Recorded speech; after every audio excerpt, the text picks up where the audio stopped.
de colocar para todo mundo ver o programa acontecendo aqui. E agora sim tenho o privilégio de apresentar o nosso primeiro palestrante dessa manhã de domingo, representando as novas gerações precoces, com talento, condição, conteúdo, até meu amigo inclusive, privilégio escutarmos um dos mais novos doutores que a gente tem aqui da Igreja Adventista, pela idade, pelo potencial, mas acima de tudo é um jovem. Que Deus seja louvado com a apresentação que teremos com vocês, Compete 2018, Pastor Tiago Arraes.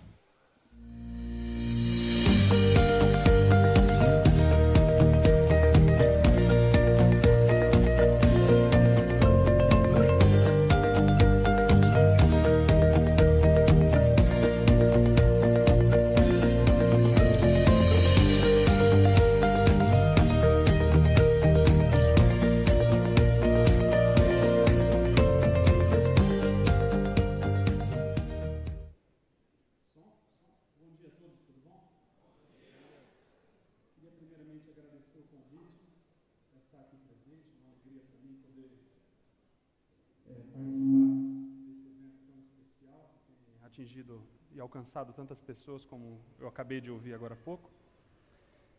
Eu acabei de ver que eu tenho um título para a palestra falando que eu tenho que falar como ensinar doutrinas para jovens, né? Você viu?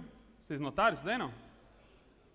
Eu acho que eu tinha me esquecido que eu tinha que falar disso. Então eu vou falar disso em 10 segundos, aí eu vou tocar 2 músicas, aí eu vou falar sobre outra coisa. Pode ser assim? Sim ou não? Então vamos lá. Como ensinar doutrinas para jovens? Meu doutorado não é sobre isso, mas eu vou falar o que eu faço para vocês. Estão prontos? Lá vai. O templo está chacoalhando, porque a glória do Senhor está prestes a descer aqui entre nós. Você sabe que se Deus quisesse dar doutrinas para nós, Ele teria revelado aos profetas o nisto cremos direto, certo? Mas Ele não fez assim, vocês notaram já? Lá no NASP, onde eu sou professor, eu tenho o costume de dar estudos bíblicos quase toda semana. E não entendo o que eu estou dizendo como que doutrina não importa. Doutrina é extremamente importante. O que a Bíblia ensina sobre os grandes tópicos, né? Quem é Deus, quem é o ser humano, o que é o mundo, o que vai acontecer no fim, qual é o estado do homem na morte. Extremamente importante. Só que o que eu tenho feito lá no NASP, tem tido resultados bastante interessantes, é deixar a Bíblia ensinar as doutrinas da maneira como ela já ensina. O que você está querendo dizer, Tiago? Simples. Eu abro a Bíblia para dar estudo bíblico em Gênesis 1, porque lá no começo vai falar sobre quem é Deus. Esse é o primeiro estudo. Logo em seguida, eu deixo a Bíblia fazer o que ela tem que fazer. Deixa eu subir um pouquinho aqui. Está dando para ouvir melhor agora? Beleza. Gênesis 2 vai falar sobre sábado, logo de cara. Você vê que não é uma doutrina adventista, porque não tinha nenhum adventista no Jardim do Éden, você sabia? Nem judeu, não tinha ninguém, só tinha seres humanos. Então eu falo sobre o sábado porque a Bíblia decidiu introduzir os temas assim.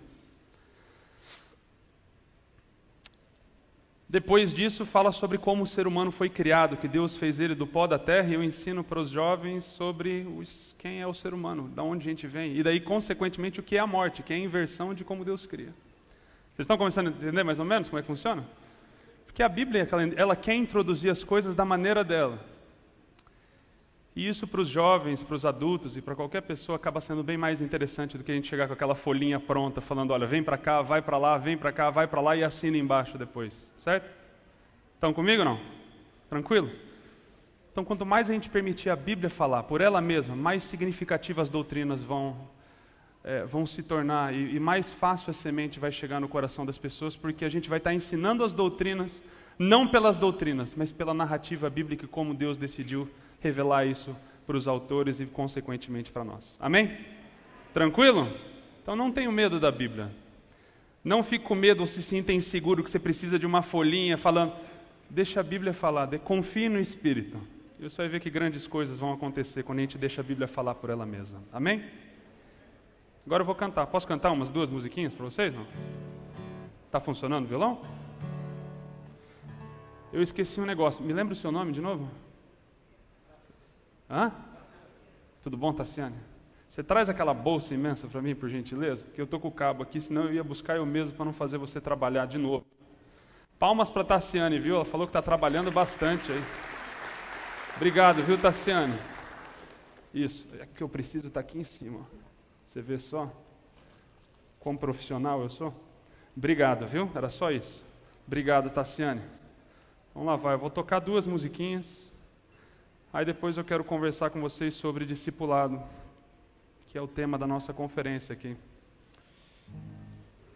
Então vamos lá. Tá dando para ouvir o violão, não? Dando para ouvir? Baixinho? Melhor agora? Eu estou seguindo você, irmão, ali atrás, viu?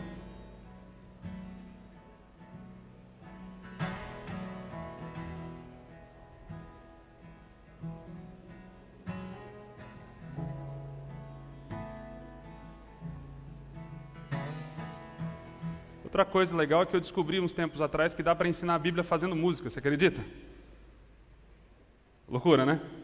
Então, essa música é sobre Enoque. Lembra Enoque, que aparece rapidinho na Bíblia? Que ele andava com Deus. Lembra dessa história? Vocês estão acordados ainda ou não? Vocês lembram de Enoque, né? Ah, tá, pô, eu estava falando, será que só eu li isso e não está na Bíblia? Não, acho que está lá. Enoque, ele andava com Deus e um dia a Bíblia fala que Deus o tomou para si. Eu nunca entendi esse verso. Você já parou para pensar? Deus levou. Aí eu decidi viver como Enoque viveu, eu decidi andar. Todo dia quando o sol nascia e o sol se punha, eu saía para andar, porque normalmente eu dormia nas orações quando eu orava em casa. Falei, se eu estiver andando, eu não vou dormir, né? Aí vai que Deus me leva também, né? Mas aí a partir desses dias que eu comecei a andar de manhã quando o sol nascia, quando o sol se punha para orar todos os dias, eu comecei a entender um pouquinho mais, talvez, o que era essa vida de Enoque, de andar com Deus e de levar essa luz, essa paz, essa harmonia para as pessoas. Aí eu escrevi uma música para ser a desculpa para eu ensinar para as pessoas sobre a vida de Enoque. Vê só que coisa? Então lá vai. O sol nasce no leste,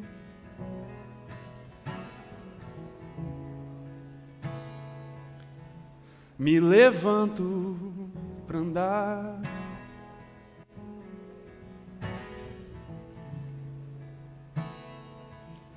na esperança que Ele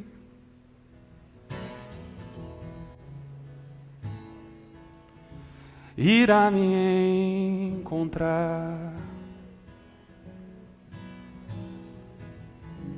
Caminho até eu avistar aonde o céu encontra o mar,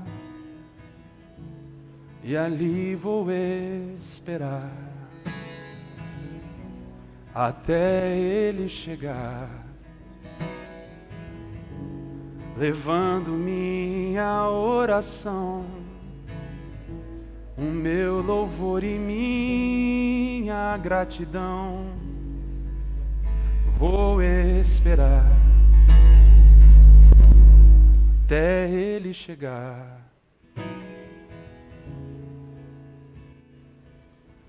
Nessa trilha sozinho,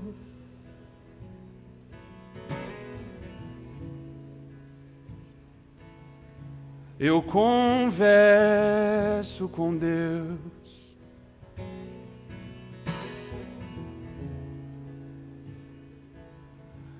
como um pai e seu filho.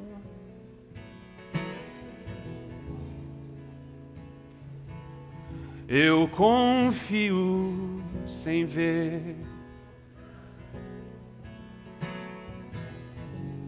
e nos recantos de quem sou, nos corredores do meu coração, vou esperar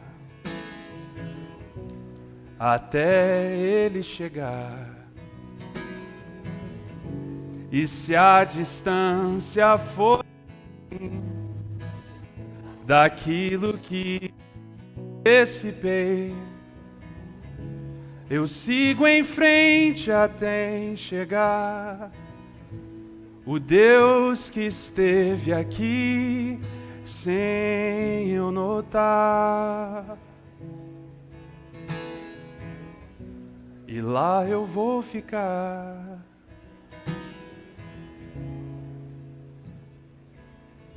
O sol nasce no leste,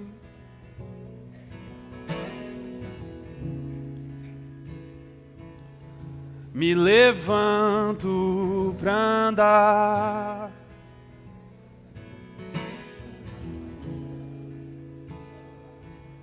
Na esperança que Ele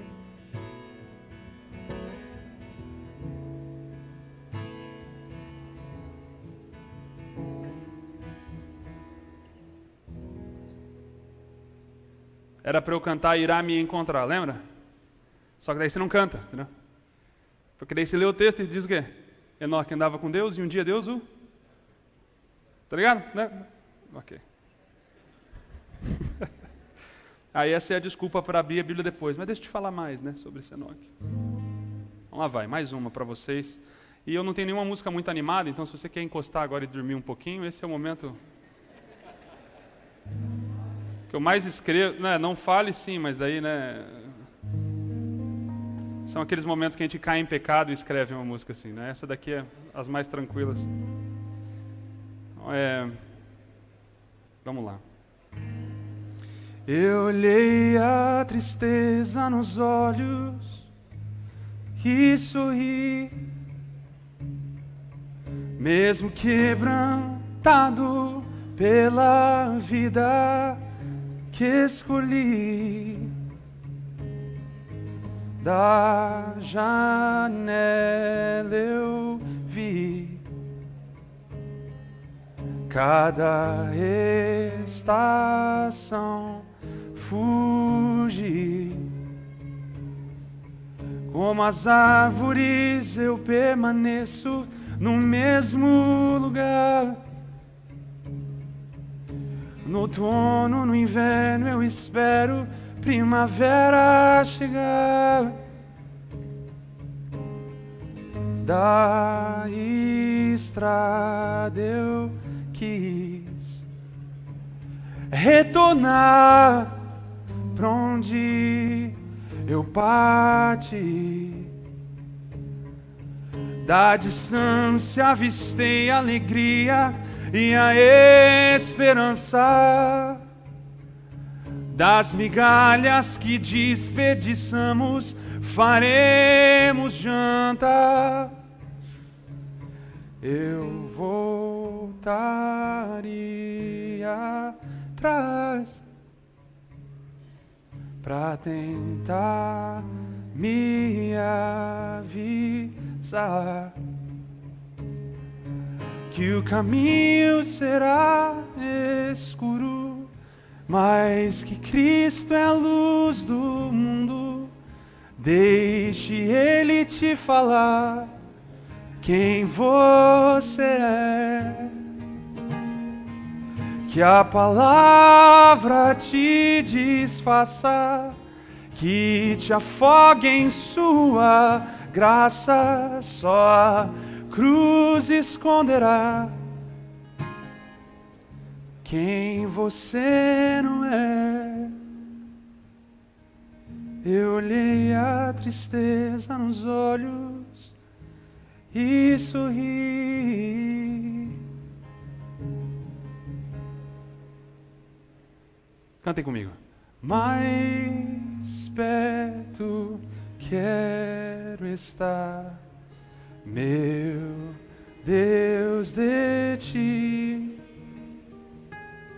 Ainda que seja dor que me una a ti. Eis meu constante orar. Eis meu constante orar, mais perto quero estar, mais perto quero estar, meu Deus, de ti. Eis meu constante orar. Eis meu constante orar.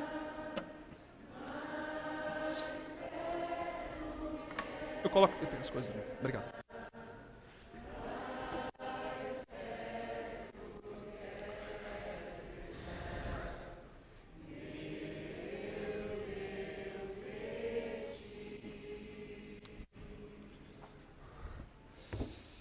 Muito bem. Lucas capítulo 14. Um bom dia a você também que está assistindo a gente, né? O pastor Odailson falou que é Brasil todo, mundo todo, tem gente no mundo todo. E essa câmera aqui é para filmar o... Ninguém sabe o que é? É para ver as minhas anotações? Oi?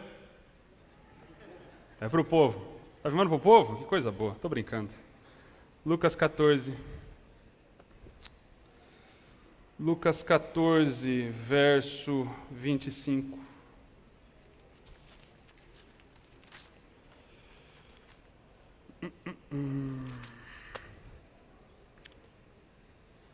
Lá vai.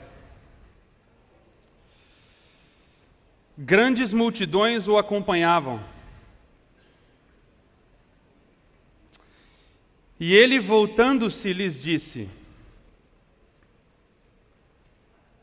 se alguém vem a mim e não aborrece a seu pai e mãe, e mulher e filhos, e irmãos e irmãs, e ainda a sua própria vida, não pode ser meu discípulo.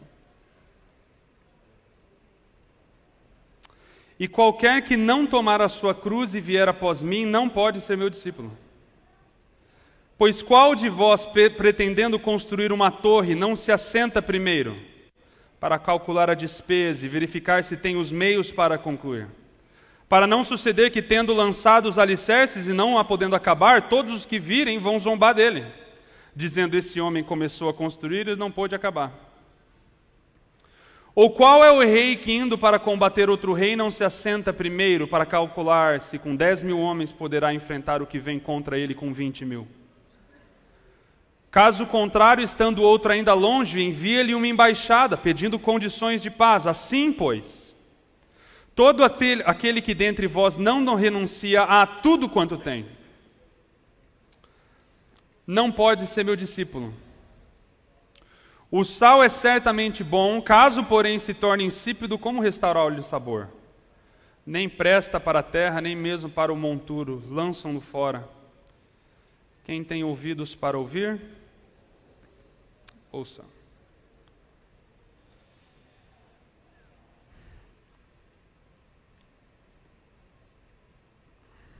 Hoje eu quero falar da maneira mais simples possível, mais clara possível, sobre talvez aquilo que eu considero mais importante a gente entender sobre o discipulado no século 21. E eu vou começar com uma frase bem simples. Eu quero que você pense nessa frase. Só pode discipular quem já é discípulo. Eu vou repetir. Só pode discipular quem já é discípulo. Antes de métodos,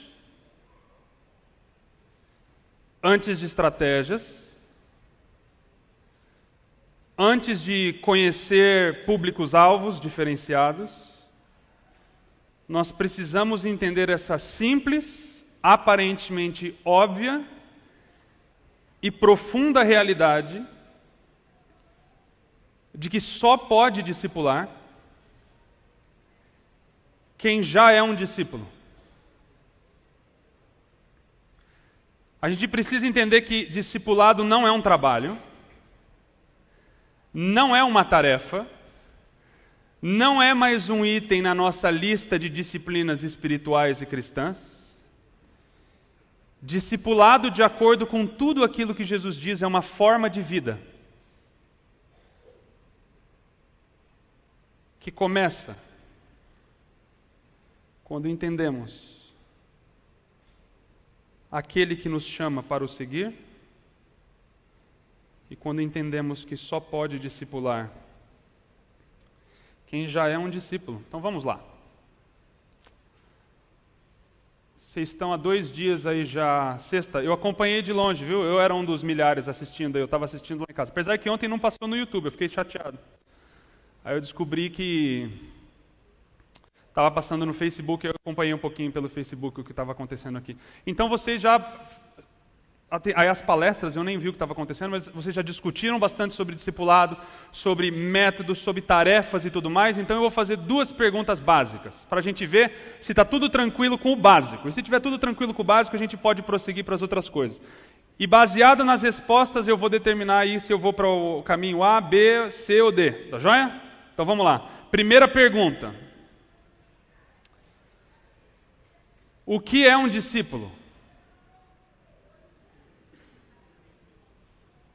Oi? Um aprendiz? Um seguidor de Jesus? Oi? Um imitador de Jesus? Deixa eu dificultar a pergunta um pouquinho. Eu quero que você me dê a resposta do que é um discípulo e me diz aonde você encontra essa definição na Bíblia. Vamos fazer assim, que daí fica mais fácil. O que é um discípulo e me diga o texto bíblico que dá base para a sua resposta. João 15,15, o que diz lá? Oi? Certo, então ele está falando, olha, discipulado tem a ver com amizade. Ok, o que mais? Esse tal, diga. Opa, agora você está chegando perto do meu coração. O que diz lá em João 8? Isso. Não tem ninguém melhor que Jesus para dizer para nós o que é discipulado, não é não? Diga, irmão. Sim. Nisto vocês vão ser reconhecidos como os meus discípulos se vocês fizerem o quê? Mas a gente já sabia, Senhor, que a gente tem que amar, e Jesus adiciona. Vocês lembram o que ele adiciona? Amai-vos uns aos outros, como eu vos amei. Diga. Agora eu estou ouvindo a Bíblia. Sim, diga, fala. O que tem lá? Sede meus imitadores. Isso é Paulo falando, certo? Como um discipulador, ele está falando para os discípulos, sede meus imitadores, como eu também sou de...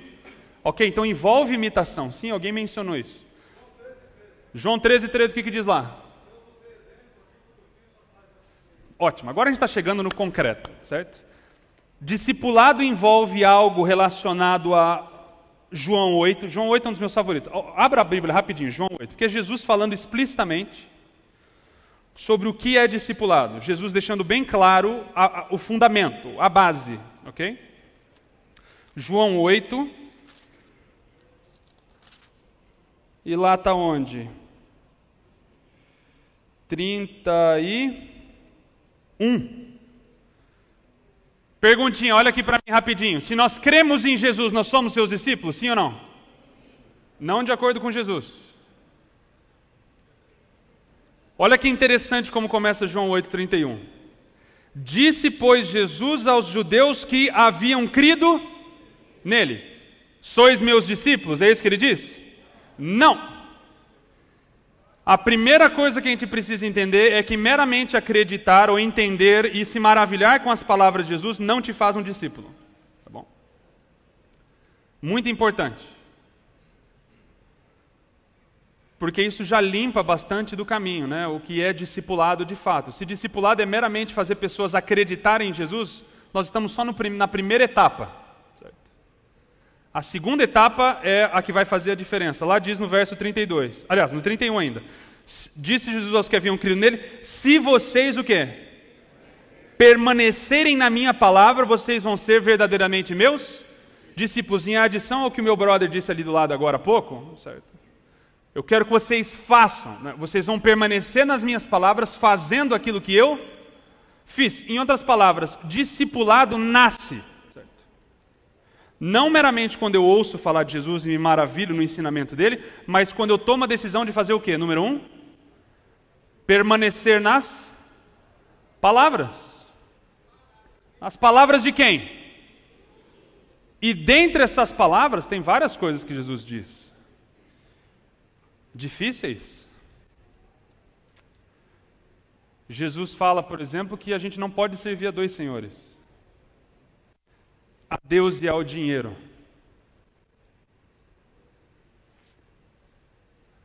Jesus também fala dos fariseus e dos hipócritas,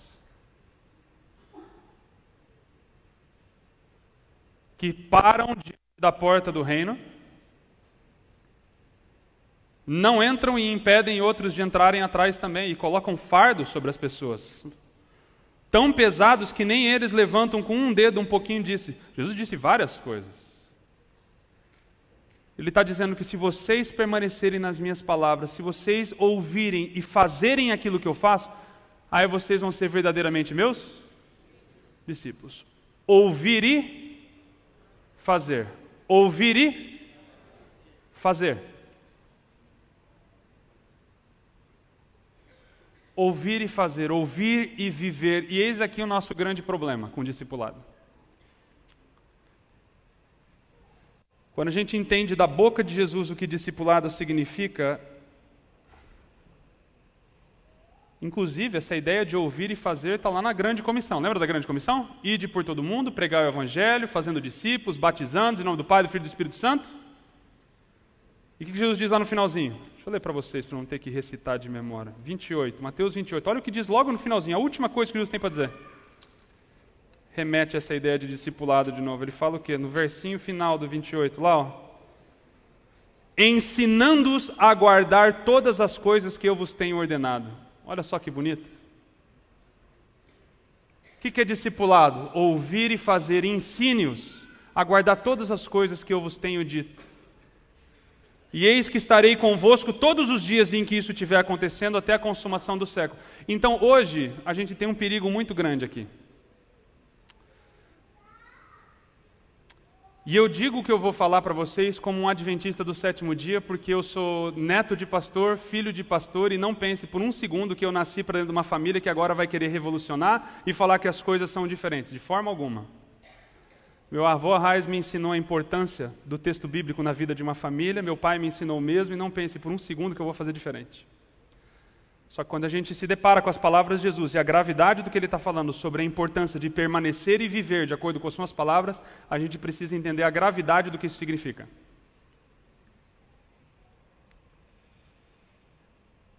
Em nenhum lugar do Novo Testamento, em nenhum lugar dos evangelhos nós temos a ideia de que discipulado significa meramente batizar uma pessoa, fazer com que ela entre na igreja, para que ela se prepare para a volta de Jesus. Vocês ouviram? Vou repetir. Se vasculha. Eu estava no carro dirigindo de Arthur Nogueira hoje de manhã, ouvindo o Evangelho de Lucas no carro, né? Eu coloquei para ouvir, não estava lendo, né? Claro, seria um risco muito grande. Coloquei para ouvir, acho que foi do 1 até o 14, se eu não me engano. Parou no 14, quando eu cheguei aqui no estacionamento. Em nenhum lugar você encontra uma ênfase de que discipulado resulta e deságua em pessoas se batizando e fazendo parte de uma igreja para meramente se preparar para a volta de Jesus. Vocês estão comigo, sim ou não? Porque muitas vezes a gente confunde discipulado em fazer as pessoas se tornarem mais como nós e como a gente acredita do que como Cristo e aquilo que Ele diz. Da onde você tirou isso, Tiago? Da onde eu tirei isso? Sendo um professor universitário ali no ASP. Onde semanalmente eu lido com jovens adventistas e não adventistas, filhos de muitos de vocês, filhos de obreiros, que não têm mais interesse na igreja. Por quê? Porque eles entenderam num minutinho ali que discipulado não tem muito a ver com seguir com Jesus e tem bem mais a ver do que parecer como o primeiro ancião da igreja e tudo que ele gosta.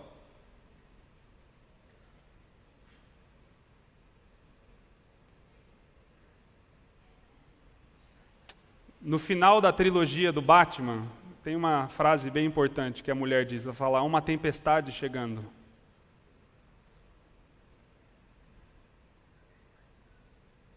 Estou há 2 anos e meio dando aula no Centro Universitário Adventista de São Paulo, campus Engenheiro Coelho, e eu digo para vocês, há uma tempestade chegando.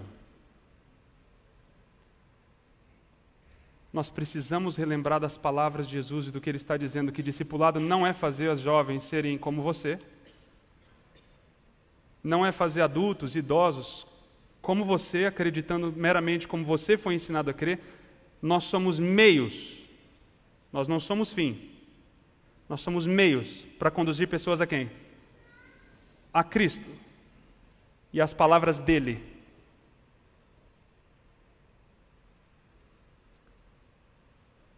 Portanto, se nós devemos permanecer nas palavras de Cristo, vivendo como Ele viveu, agora vem a pergunta de R$1 milhão. Vocês estão prontos? Não? Qual era a mensagem central de Jesus?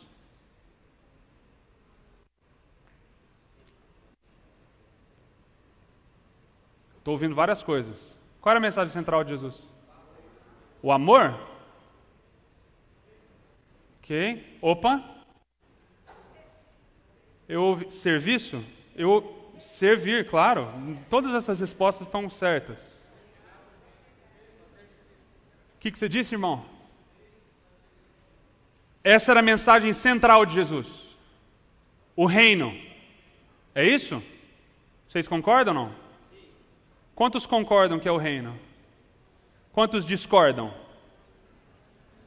Quantos não sabem o que está acontecendo aqui agora? Irmãos, eu digo isso com todo o amor que eu tenho no meu coração pela minha igreja e pelo trabalho que vocês estão realizando, que é muito maior do que o meu e de qualquer outra pessoa, porque vocês estão nas igrejas locais. Só que não é preocupante a gente às vezes ficar confuso com relação à mensagem central de Jesus, se a ideia é a gente permanecer nas palavras e viver, se a gente não sabe a ideia central, aquilo que Jesus dedicava a sua vida inteira para fazer, o que a gente está fazendo com o discipulado? Isso aqui virou um teatro, certo?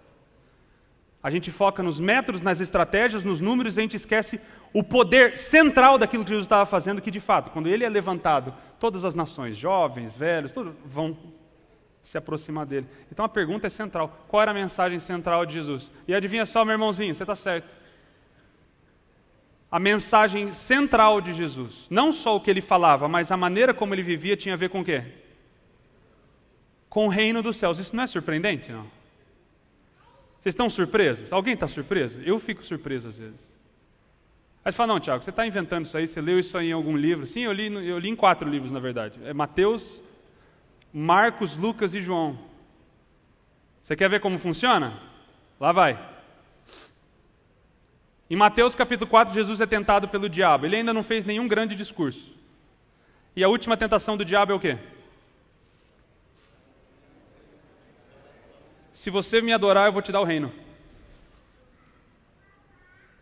Aí você fala, ué, mas que coisa, né? Por que isso é uma grande tentação para Jesus? O reino não é dele, o que está acontecendo? Aí você deixa passar, ok, não tem problema.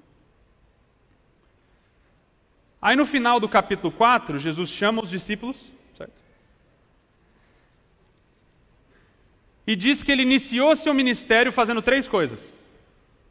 Ensinando nas sinagogas, isso está em Mateus capítulo 4, na última porção, ensinando nas sinagogas. Número 2, pregando o evangelho do reino. Que estranho, né? Não falou o evangelho do serviço, não falou o evangelho do amor, não falou o evangelho do 7º dia, falou o evangelho do reino. E 3, ele acompanhava todas essas coisas com curas e milagres. 3 coisas. Quais são as 3 coisas? Ensinava nas sinagogas. Número 2, pregava o evangelho do quê? Do reino. E número 3, curava. Isso era o que Jesus fazia. E se nós, como os discípulos, fomos fazer aquilo que Jesus faz e ouvir as suas palavras, a gente precisa estar envolvido em pelo menos 3 coisas: ensino, pregação e cura. Calma, vamos lá. Nós sabemos, obviamente, que o evangelho significa boas novas, certo? Boas novas. E eu disse para vocês agora há pouco que o evangelho pega. Aí você fala, não, Tiago, mas isso é só no comecinho. Deixa eu abrir mais um parênteses. Na sequência, Jesus começa a ensinar o sermão da montanha. Lembra do sermão da montanha? Adivinha qual que é a primeira coisa que ele diz? Bem-aventurados os pobres de espírito, por quê? Nossa, de novo falando sobre o reino dos céus. E a última bem-aventurança, bem-aventurados aqueles que são perseguidos por causa da justiça, porque deles é o quê? O reino dos céus, as bem-aventuranças todas são sobre o reino. Aí Jesus começa a explicar quem são os cidadãos do reino, quem é essa comunidade. Aí você fala, não, Tiago, mas isso é só no começo. Aí você continua, aí os discípulos viram para Jesus e falam assim, Senhor, nos ensina a orar. Aí ele fala, ok. Fecha o olho. Pai nosso que estás no céu, santificado seja o teu nome. Qual que é a próxima frase? Que é isso? Reino de novo. E daí Jesus começa a ensinar em parábolas, falando que o reino é semelhante a um grão de mostarda, que o reino é semelhante a um campo, que o reino é isso, que o reino é aquilo. E os discípulos constantemente... Sabe qual que é a grande parada dos discípulos? Você quer aprender algo com os discípulos? Quando você lê os evangelhos, você vai aprender exatamente como errar. Eles são especialistas. Você quer ver alguém errando, eu falo isso para meus alunos, que falam, não quero mais saber de igreja que tem muita hipocrisia. É mesmo? Você já leu os evangelhos? Porque você devia esperar que isso acontecesse na igreja. Eles erram constantemente. Eles constantemente não entendem o que Jesus está dizendo porque eles esperavam um reino, sim ou não? Claro que eles esperavam. Que reino que eles esperavam? Um reino baseado nas profecias dos profetas antigos, falando que o rei ia sentar no trono de Davi e tudo mais. E isso iria acontecer se Israel tivesse sido fiel à aliança, mas Israel não foi fiel à aliança. Deus não encontrou um parceiro fiel para a aliança, para que o reino dele pudesse ser uma realidade. Foi perdido no Éden. Deus não tinha um parceiro na aliança. Abraão foi até certo ponto, Israel foi até certo ponto e abandonou. E Deus se viu sozinho na aliança, e Deus falou, eu preciso de alguém, eu preciso de um humano para fazer essa parceria comigo, para que o reino possa se tornar uma realidade nova. E Ele manda quem? Jesus. E agora que a aliança vai funcionar, adivinha só o que vai ser uma realidade de novo depois da queda do Éden? O reino. O reino vai ser restaurado, e eles olham para Jesus e ele fala, é ele que vai sentar no trono. Do começo ao fim do Evangelho, Jesus ensina sobre o reino. O Evangelho não é resumido por Jesus nasceu, viveu, morreu, ressuscitou e vai voltar para nos buscar. Esse não é o resumo do Evangelho. O resumo do Evangelho é Jesus veio para restaurar o reino e fazer com que Deus fosse rei de novo. É isso. Esse é o Evangelho. E os discípulos não entenderam. E a gente não pode se sentir mal também, porque no século XXI a gente também não está entendendo o que está acontecendo. Em muitos aspectos. Qual foi a última vez que vocês ouviram um sermão, alguém pregar sobre o reino? É a mensagem central de Jesus. Central. E nós, como os discípulos passados, a gente tem algo bem semelhante aos discípulos do passado, é que a gente também não entendeu. Consequentemente, a gente perde a geração, pessoas saem da igreja, deixam o corpo, porque nunca ficou claro para a gente qual era a realidade do reino. Quais eram as boas novas do Evangelho. Então vamos lá, eu tenho ateus na minha sala de aula, sempre. Eles são muito divertidos, são meus amigos. E vamos dizer que você estivesse no meu lugar na sala de aula e tivesse que explicar para eles quais são as boas novas do Evangelho. O que vocês falariam? Quais são as boas novas do Evangelho? Vai lá. Vamos dizer que eu sou um aluno ateu agora, certo? Então, vocês conseguem me visualizar como ateu? Então, eu não me batizei, estou invertendo o meu batismo, tá bom? Eu batizei quando eu tinha 10 anos, pronto, inverti, pronto, voltei para trás. Agora eu sou um ateu, me converta. Quais são as boas novas do Evangelho? Quais são as boas novas do Evangelho do Reino? Vamos lá. Fala para fora, não para dentro. Que é fácil. Oi? Não entendi. A boa nova é que tem justiça? É isso? Quem que falou justiça aí? Eu preciso entender. O que você está querendo dizer com justiça, meu amigo? Ah, ok. Então, a Lava Jato está tentando resolver o problema da corrupção. E não está funcionando muito bem, né? Mas, esperem aí, povo. Você está falando para mim como ateu? Vai haver justiça no futuro, amém? Sem dúvida. Isso é boas novas? Claro. Vida eterna. Essas são as boas novas do reino, de que Jesus veio, morreu, para nos preparar para um lugar nu. Não é isso que qualifica a nossa ideia de advento, do adventista do sétimo dia? Não é isso? Advento? Proclamação? Não são essas as boas novas do Evangelho? E eu falo isso para alunos. Eu falei quando eu era mais novo também. Isso não soa como boas novas para eles. Sabe o que soa como boas novas para meus alunos? Que a Casa de Papel vai voltar para o Netflix agora em abril, que é a série que eles gostam de assistir. Isso é boas novas. Eles vibram com essa ideia. Boas novas é que o Corinthians ganhou do Palmeiras, né, aos 47 lá. Isso é boas novas, vocês estão entendendo? Vocês já notaram isso na casa de vocês, né? Não, essas são as boas novas. Alguém mais quer chutar quais são as boas novas do Evangelho? Não, porque a gente ouviu de vida eterna, vai ter uma vida lá na frente, então agora vamos só se preparar. Vai ter justiça no futuro, então o que eu faço agora? A gente se prepara. Vamos ler a Bíblia, vamos ter comunhão, vamos estudar a lição, vamos ler a meditação. Oi? A morte do rei? Do Reino do Sul? Aí é complicado demais. Do quê? Certo, Jesus morreu por mim e por você para nos dar salvação. Isso é boas novas?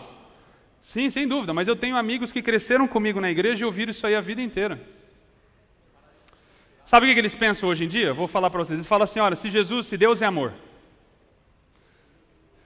Ele me salva no fim. Faz sentido ou não faz sentido? Claro que faz, para quem não estuda a Bíblia, para quem tranquilo. Vocês entendem que tem um mundo ali fora ali que pensa assim? E se não tiver claro para a gente aqui dentro o que está acontecendo com as boas novas do Evangelho, com o que é o reino, com o que de fato é discipulado, que é permanecer nas palavras de Jesus, viver, o que a gente vai tentar fazer lá fora? Você pode pôr gráfico atrás de gráfico aqui, exame atrás de exame, método atrás de método, a gente nunca vai ter poder naquilo que a gente faz. Por quê? Porque a gente nunca entendeu quais são as boas novas do Evangelho. E eu não estou falando de vocês, eu estou falando de mim, porque isso está cada vez ficando mais claro para mim também. As boas novas do Evangelho são de fato parcialmente a ideia de que vai haver um céu no futuro, de que vai haver existe um futuro, amém? Estamos juntos até agora? Certo. Quem leu algum evangelho recentemente? Por favor, levanta a mão. Aonde é que está essa ênfase do que eu acabei de falar nos evangelhos? Tem essa ênfase lá?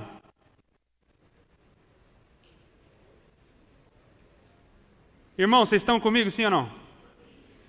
Nos evangelhos você encontra uma ênfase, Jesus falando, galera, é o seguinte, façam discípulos e fiquem aí me esperando, façam comunhão, e agora um dia eu vou voltar. É isso que Jesus, essa é a ênfase de Jesus? Porque se a ênfase fosse vida eterna, o evangelho não precisava daquela parte toda sobre a vida de Jesus. Só fala que um dia vai voltar, que ele morreu por mim e por você e está tudo resolvido. Mas todo o evangelho tem 20 capítulos entre o nascimento e o fim, explicando, sabe o que o evangelho explica? Como Jesus vivia. E sabe o que ele fazia na vida dele? Ele pregava o evangelho do reino. Ele vivia a realidade do reino. Porque sabe qual que é a loucura das boas novas do evangelho? Não era meramente que tem um futuro lá na frente. Isso é parte das boas novas. Existe um futuro, amém? Mas você quer saber qual que é a loucura das boas novas do evangelho de acordo com Jesus? Vocês estão prontos, não? A loucura do que Jesus está ensinando é o seguinte: de que o reino não é apenas uma realidade futura. Você pode começar a viver essa realidade quando? Agora. É por isso que ele ora, venha a nós o teu reino, seja feita a sua vontade. Quando? No futuro? Agora, na minha vida. Então, o que é essa loucura do reino de Deus? É que através da vida e da morte e da ressurreição de Jesus, o reino de Deus, que é uma realidade futura, começa a brotar como uma realidade presente desde já. Você vê só que loucura? Mas Tiago, isso eu já sabia. Calma. Pensem comigo que a ênfase toda dos evangelhos do que Jesus está pedindo para mim e para você fazer é expandir o reino por todo mundo. Então pensem comigo que o que Jesus está falando não é meramente ou primariamente que você fique parado trazendo pessoas para a igreja, fazendo a sua comunhão e ensinando eles a ter comunhão para se preparar para o fim.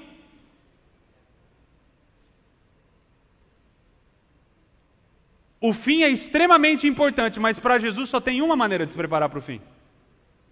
Que é como? Vivendo o futuro quando? Agora. Mas que está confuso, Tiago? Está filosófico demais. Como é viver futuro agora e tempo? É bem simples, pessoal. Por que Jesus curava as pessoas?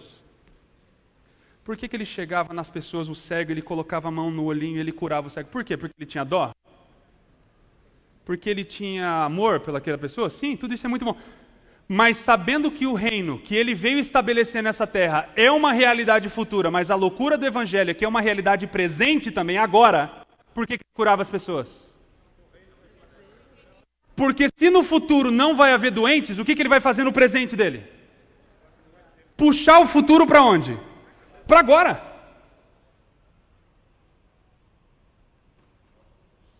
A vida de um discípulo é fazer aquilo que Jesus fazia e falar aquilo que Jesus falava. E no centro do que Jesus fazia e dizia, sabe o que está? A realidade presente, concreta do reino. E isso é boas novas. Porque sim, a gente está vivendo injustiças e opressão no Brasil com esses políticos corruptos, mas eu não preciso esperar o fim para ter resolução para isso. Agora eu, como um cidadão do reino, eu vou ser um canal de justiça. Eu vou ser uma ponte de paz, de esperança para as pessoas, porque o reino, meus amiguinhos, não é uma realidade futura apenas, é uma realidade presente, e Jesus passou a vida inteira tentando enfiar isso na cabeça dos discípulos, e até o último momento eles não entenderam. Quando Jesus faz a Santa Ceia, ele quebra o pão, ele dá para os discípulos, ele fala o quê? Façam isso em memória de mim. Logo em seguida, sabe o que os discípulos fazem no Evangelho de Lucas? Vocês sabem o que significa quebrar pão e oferecer? A gente acabou de passar pela Páscoa, a gente acha que Jesus não morreu, fez todas essas coisas para a gente sentar na igreja uma vez por ano, quebrar um pãozinho, colocar aquele negocinho, colocar na boca e falar, poxa, obrigado, Senhor, pelo seu sacrifício. Né? E estamos fazendo isso em memória dele, a gente está obedecendo. Vocês já pararam para pensar o que significa aquilo que Jesus está ensinando para os discípulos? Não. Não é meramente comer um pãozinho, tomar um suquinho e voltar para casa como se nada tivesse acontecido. Jesus está ensinando para nós como viver como um discípulo. O corpo de Cristo, o pão representa o quê? Eu acabei de dar a resposta. O corpo. E mais tarde, no Novo Testamento, quem é que assume a figura do corpo na realidade do mundo? A igreja, nós. Em outras palavras, quando Jesus quebra o pão e oferece, ele está ensinando a gente a fazer o quê? Façam isso em memória de mim. Vivam se quebrando e se oferecendo para as pessoas. Porque é assim que o reino vai ser estabelecido. Ao servirmos, só que sabe o que acontece logo em seguida? Jesus dá essa linda ilustração, eles começam a discutir quem é o maior. Dividir as pastas da nova, novo governo. Qual que é o seu ministério? Meu ministério vai ser da arte. Legal. Tiago e João querendo ficar lá como ministros e tal. E a gente não é assim também? No momento que a gente entende que discipulado é sacrifício e morte, vamos conversar sobre outra coisa. E aí, o que você está fazendo aí? Nossa, você deve ser bom, hein? Me fala aí quanto CD você lançou. Poxa, cara, que coisa boa.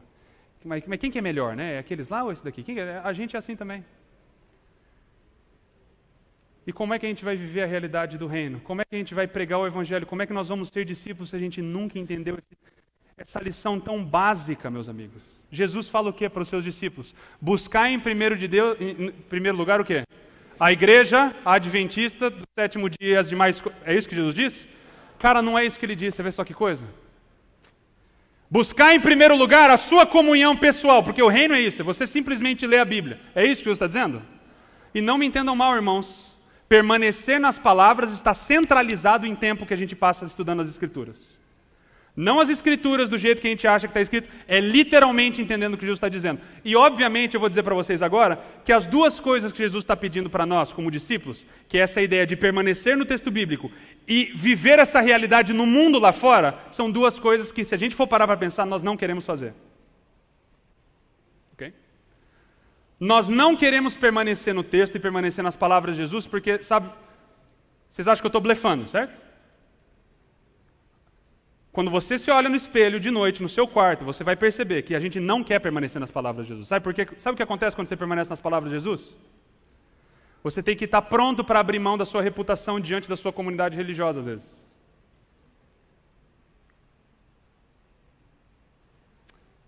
Eu tenho sempre um lema comigo, no meu coração, que eu passo para os meus alunos. Eu falo assim, quando em dúvida sobre o que fazer, não ouça o que eu estou dizendo, não ouça o que seus pais estão falando, olhe para Jesus. Uma vez eu fui confrontado por alguns irmãos da igreja porque eu peguei o meu violão que vocês ouviram agora há pouco e fui tocar num lugar onde só tinham não cristãos, um lugar não religioso. Numa sexta-noite.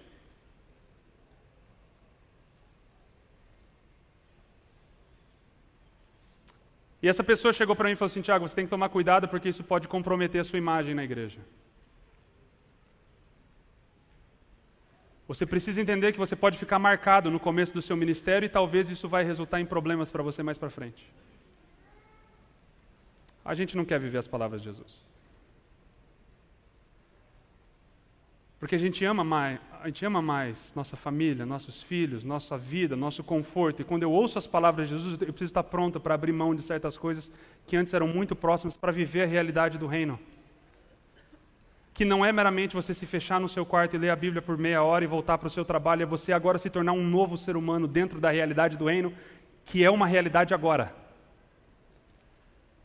E ao olhar ao seu redor, você não enxerga mais colega de trabalho, irmão de igreja, pecadores, não pecadores, você enxerga inúmeras possibilidades para que as pessoas também possam experienciar o reino que a gente sabe que vai vir no futuro quando?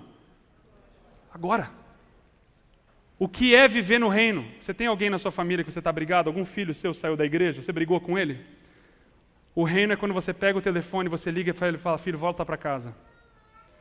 Eu ainda não te perdoei dentro do meu coração, mas eu quero que você sinta a paz e a certeza de que aqui dentro da nossa casa você sempre vai ter um lar.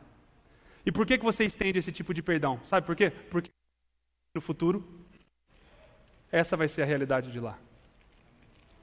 Por que eu pego o meu violão e eu entro por tudo quanto é buraco aí para tocar para as pessoas? Porque eu sei no meu coração que o meu nome não interessa, mas eu sei que se eu cantar um pouquinho, às vezes as pessoas vão sentir um pouco de paz no coração diante da vida tão difícil que a gente está vivendo no Brasil. E quando elas sentem esse pouquinho de paz, não interessa quem eu sou, quantos CDs tem, o que está acontecendo, ela está tendo um gostinho do que vai ser o quê?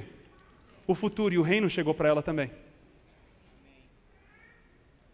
Quando eu passo a me tornar um cidadão do reino, não existe mais outra vida, só existe a realidade do reino. E isso nunca vai ser uma tarefa, um item na lista. Isso vai consumir a nossa vida, porque o reino é como um grão de mostarda que Deus quer plantar dentro do seu coração, que vai se tornar uma planta imensa, e as aves do céu vão encontrar refúgio ao redor de você, no seu bairro, no seu prédio, na sua escola. Não é você falar, puxa, agora eu vou ter que testemunhar, vou ter que falar de Jesus. Pelo contrário.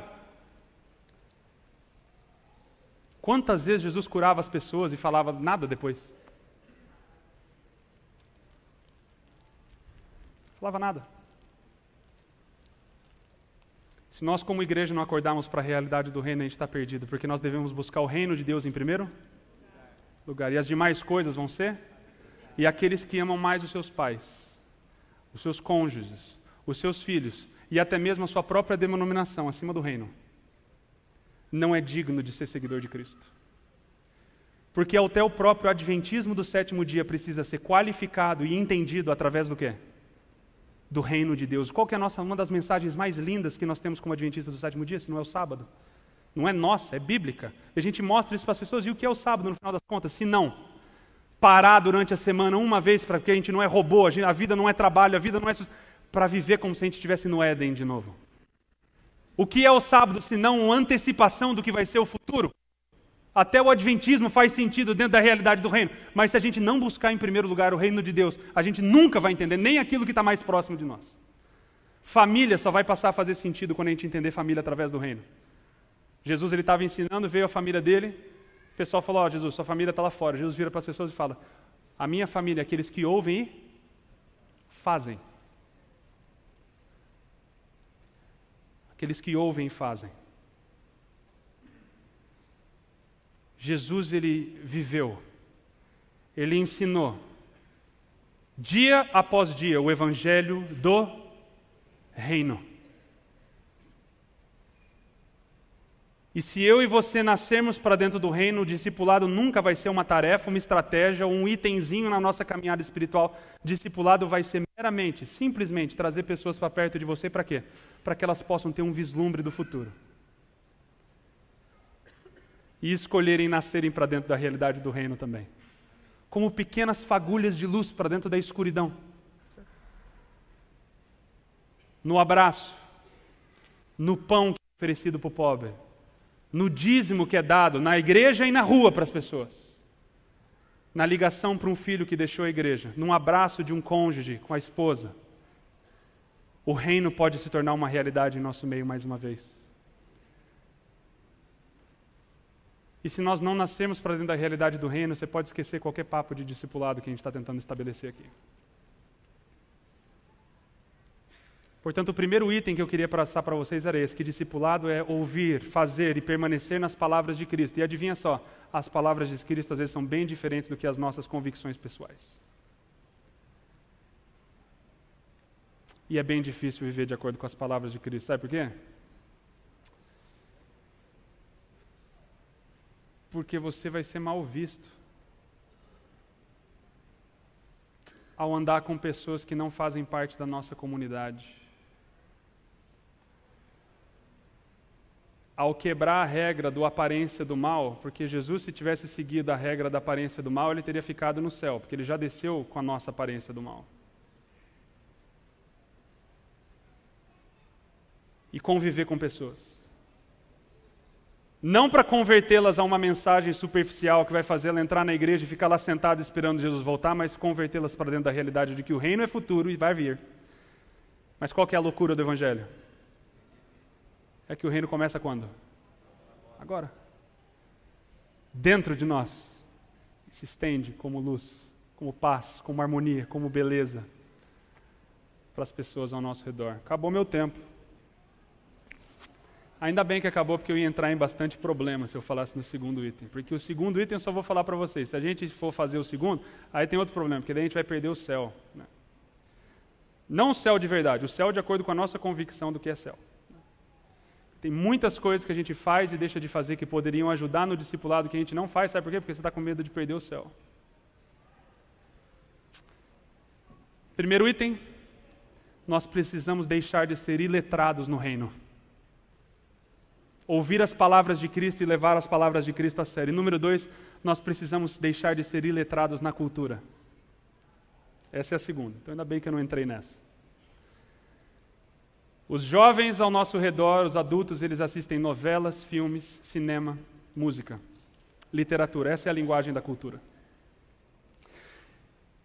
E Jesus, adivinha só, ele sabia onde estavam os mobilizadores da cultura da época dele. É por isso que ele sentava com publicanos, com romanos, com prostitutas, com qualquer um. Porque não adianta você ter um grande conteúdo de Deus para compartilhar com as pessoas se você não sabe comunicar na linguagem das pessoas. E por que a gente não entende a linguagem das jovens e a gente tem que colocar um monte de gráfico aqui? Sabe por quê? Porque a gente tem medo de assistir filme, de ouvir música do mundo, porque senão a gente vai perder o céu. Não o céu de verdade, mas o céu que a gente construiu, certo? O céu que Deus não vê a hora de tirar você de lá. Ah, você ouviu? Que filme você viu, irmão? Vai para o inferno. Vou acabar agora. Que Deus abençoe vocês ao discipular outras pessoas. Não tenham medo de seguir as palavras de Cristo, não tenham medo de se tornar pobres de espírito, não tenham medo de viver essa vida de discipulado radical dentro da realidade do reino. E não tenham medo da cultura, porque uma vez que nós estamos em Cristo, nada vai nos abalar. Amém. Orem comigo. Pai nosso que estás nos céus, santificado seja o teu nome. Venha a nós o teu reino, seja feita a tua vontade, assim na terra como acontece no céu. O pão nosso de cada dia nos dai hoje. Perdoe as nossas dívidas na mesma medida que nós perdoamos os nossos. Não nos deixe cair em tentação, mas livra-nos do mal, porque teu é o reino, o poder e a glória para sempre. Amém.